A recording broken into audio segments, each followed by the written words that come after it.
Kemudian ada satu hari Nabi tanya, sahabat kata, seorang sahabat pun tak jawab. Maka Nabi kata, semalam aku bermimpi. Dua orang lelaki memegang tangan aku dan bawa aku pergi ke Baitul Maqdis, Palestin. Ya, mimpi Rasulullah. Sampai di Baitul Maqdis, aku sampai di satu tempat, aku melihat di sana adalah tempat azab. Ni azab kubur ni, tajuk azab kubur dah ni tuan. Saya berhenti tuan buat heran pula, ni masuk dah. Kan? Nak berhenti dah. Nabi tengok aku sampai di tempat itu, Baitul Maqdis, tempat azab. Lalu aku sampai di satu tempat, orang-orang situ diazab dengan dilentangkan tubuh mereka, badan mereka lentang. Lalu orang-orang yang berdiri memegang batu-batu yang besar. Lalu dihempapkan batu besar itu, maka pecahlah batu, pecahlah kepala orang itu. Ini bukan simbolik. Pecahlah batu besar itu dan pecahlah kepala orang itu. Pecah. Ketika orang yang menghempakkan batu itu mengutip kembali ketulan-ketulan yang pecah, kepala itu sedang bercantum. Itulah gambaran tuan. Allahu Akbar. Bukan mimpi tuan, sakit macam kita sakit ni. Dia bukan mimpi macam kita sakit di dunia ni. Tetapi dia azab yang pedih. Sebab tu Allah sebut, walahum azabun alim. Bagi mereka kami sediakan azab yang pedih. Macam mana azab pedih tu? Yang saya sebut ni, seantaranya dah bercantum balik batu tadi, dihimpun-himpun balik jadi batu besar balik, kepala tu bercantum sendiri balik. Orang yang berdiri tu dia hempak balik batu tadi, pecah lagi. Tadahdahal hajar, Nabi kata batu pun pecah, kepala pun pecah. Kemudian Nabi tanya, dia kata, apa yang mereka ni lakukan, dosa yang mereka buat? Dua orang lelaki ni kata, intaliq, jom kita berjalan, ada banyak lagi kami nak tunjuk. Tu bahasa sedap kita lah. Intaliq, jom kita bergerak, ada banyak tempat lagi kami nak tunjuk. Saya cerita sikit kata tuan-tuan. Satu. Yang kedua, Nabi kata kami sampai satu tempat, orang-orang di situ kesemuanya memegang pisau sabit, pisau yang berbentuk macam separuh U tu. Lalu dia pun pegang hulu ujung tu, diletakkan di sebelah bibir kanannya mata pisau, tak, lalu ditarik, Nabi kata hatta yablugha qafah, sehingga sampai ke lehernya. Dia tarik ni, belah ni, dia belah sini sampai ke leher. Kemudian pisau tu dipindahkan belah kiri, dia sendiri buat, bukan orang buat. Dia sendiri pegang, lalu dia tarik di sini, di bibir belah kiri sampai ke belakang. Nabi kata ke belakang itu sampai mencecah lehernya. Kemudian dia berhenti. Kemudian belahan itu bercantum, kata Rasulullah, yarji'u kama kan. Nabi sebut dalam hadis, kedua-dua belahan mulut kanan dan kiri yang tadi ni, orang kata mengelebeh. Tu dia, mengelebeh ni dia jatuh, mulut tu dah jatuh dah. Kemudian dia kembali, dia ambil balik pisau tadi.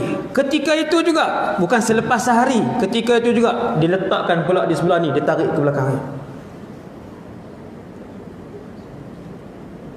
Tuan-tuan, sakitlah tuan-tuan, sakitlah. Sebab tu Allah sebut azab yang pedih, azab yang cukup pedih. Kemudian Rasulullah kata, siapa mereka ni, apa dosa yang mereka lakukan? Kedua-dua lelaki tadi kata, ya Muhammad, intaliq, wahai Muhammad, jom kita berjalan, ada banyak lagi kami nak tunjuk. Lalu Nabi sampai di dalam sebuah rumah api yang besar. Kalau tuan-tuan pernah pergi umrah, tempat orang bakar roti tu, dia letak arang dalam tu, kemudian dia naik macam tinggi tu, dia panggil tanur dalam bahasa Arab. Tanur, itulah tanur, tempat bakar roti tu. Nabi sebut tanur. Nabi kata tanur itu besar, di dalamnya penuh dengan manusia. Tiba-tiba api itu menjulang. Ketika api itu menjulang marak ke atas, dia membawa bersamanya di puncak api itu adalah manusia-manusia, lelaki dan perempuan yang telanjang bulat kesemuanya. melambung sekali dengan api. Bukan angin kan, api tu yang bagi melambung naik, orang duduk di atas. Bila turun api tu, jatuh orang-orang ni. Rasulullah pun tanya, siapa mereka ni, apa dosa yang mereka buat? Kedua lelaki tadi kata, wahai Muhammad, ada banyak lagi yang minyak tunjuk, bergerak. 3 4 cukup lah. Nabi pergi satu tempat sungai daripada darah, nahrun min damin, sungai darah tuan, sungai darah. Lalu berenang-renanglah orang di dalam sungai itu. Ketika mana mereka keletihan, tuan, berenang dalam sungai darah.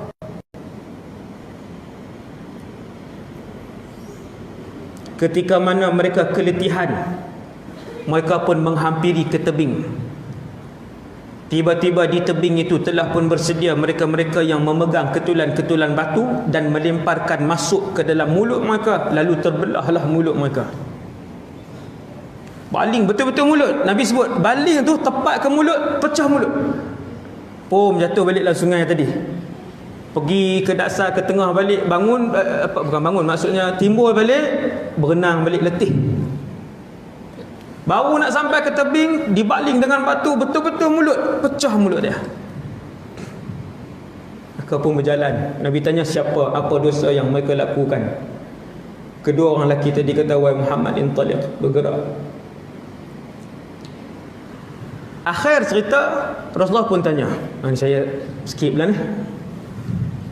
Nabi pun tanya, tawaftumanil lailah, kata Rasulullah, malam ni kalian bawa aku. Ni rahsia mimpi tuan. Mimpi ni dia ada rahsia yang cukup besar.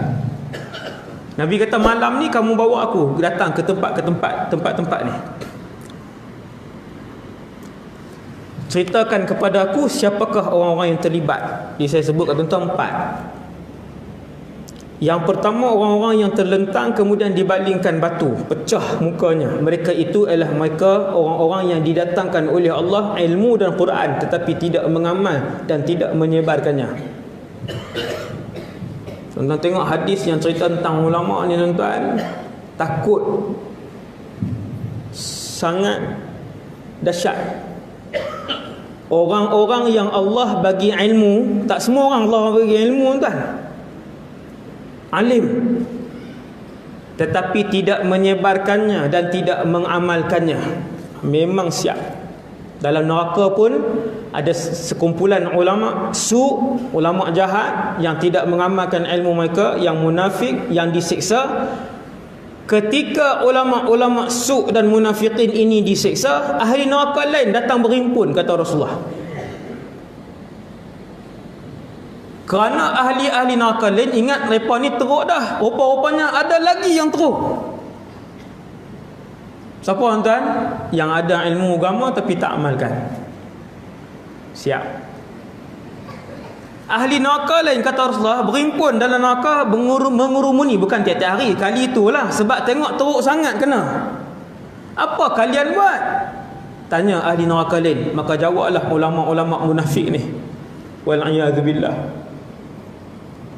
Dia berkata, dulu kami diberikan oleh Allah ilmu, tetapi kami tidak sebarkan dan kami tidak amalkan. Di barzakh juga kena, iaitu dihempapkan muka mereka, kecai, sambung balik. Teruk. Barzakh habis, sambung dalam neraka pula. Okey, satu. Yang kedua, yang pegang pisau tadi, dia pegang pisau, letak sebelah sini, tarik sampai ke leher, letak sebelah sini pula, tarik sampai ke leher, tergantung-gantung pipi kanan dan kiri dia, kemudian sambung balik. Nabi kata mereka ini ialah mereka yang banyak menipu ke satu tempat, dan kemudian tipuan yang dia buat dibawa sampai ke timur dan barat. Banyak tak zaman ni? Banyak. Sekali klik ya, satu share saja, 1000 orang tengok. Satu je menipu, betul-betul menipu. Satu je, tapi share juga. Jenis suka share ni, tak mau ketinggalan, nak jadi orang pertama yang share, yang sebarkan benda tu. Sah-sah benda tu tipu. Sekali dia share, 5,000 orang tengok. Nabi kata, manusia-manusia ni.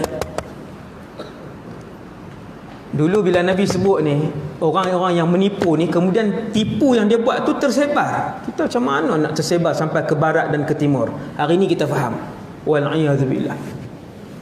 Jaga-jaga nak share apa sekalipun berita. Di zaman ini lebih selamat tidak berkongsi cerita ataupun apa-apa maklumat daripada berkongsi.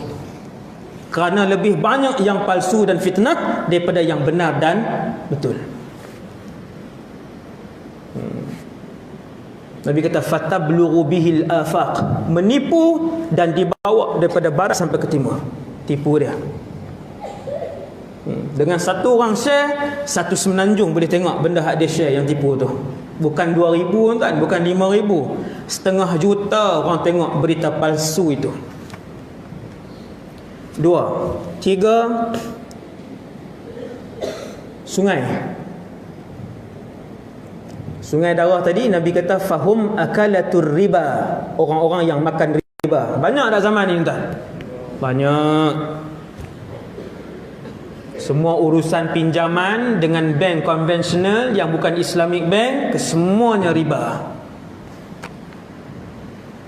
Kesemua urusan pinjaman, loan, kereta dan rumah dengan bank konvensional, semua riba. Berapa ramai terlibat? Puluhan juta. Hasbunallah wa ni'mal wakil. Riba antara yang azab yang Nabi selalu ulang. Ni hadis ni sahih. Riwayat Bukhari, hadis ni sahih. Juga tentang riba. Dan keempat disebutkan oleh Rasulullah, iaitu yang berada dalam rumah api tadi. Lelaki-lelaki dan perempuan-perempuan yang telanjang bulat.